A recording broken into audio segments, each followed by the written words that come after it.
bright threads running through the looms, guided by hands that have inherited the skill of an age-old craft. Much of the history of the temple town of Mangalgiri is reflected in the famous colourful cotton saris produced here. The name Mangalgiri, which means auspicious hill, comes from a legend. It is said that the goddess Lakshmi once did penance or tapasya. At the foot of the hill that houses three prominent temples dedicated to Narasimha is the Lakshmi Narasimha Swami temple dedicated to her. In fact, this town's famous weaves are closely connected with this temple. It seems the first weavers came here centuries ago to weave saris for the goddess and the many devotees who came to visit her. In fact, so closely is history and legend interwoven with the fabric here that the weavers trace their traditions back to the great epic Mahabharata.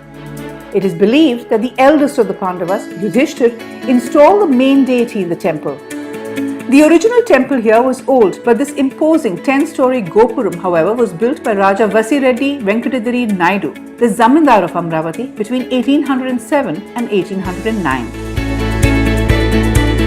For centuries, the Mangalgiri sari has been famous, and it is now seeing a revival after a setback that the industry faced in the 16th century. Then the Qutub Shahi dynasty had imposed heavy taxes on the handloom saris, because of which most of the weavers fled, and the flourishing handloom industry here came to a standstill. So severe was the exodus that the rulers were forced to reduce the taxes again in order to get the weavers back. Today, even with tough competition from power looms, the handloom industry in Mangalgiri is seeing a revival thanks to the efforts of people like Kranti Kumar Mayakunta, the MD of Mangalgiri Cottons. He, for instance, has given the simple and elegant weave a new lease of life by taking it to the virtual world. We have been weaving since 1985, so I am the third generation into business. We love what we weave. So basically I am into other business fields. Still I want to carry my forefathers' legacy of weaving. So I am taking the tradition into the technology.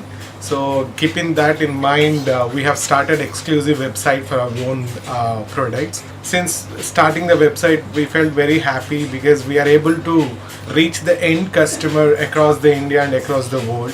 They are happy that they are buying the product directly from the weavers. In terms of finance also, we are seeing good profits because we are directly selling to the customer rather than the middleman.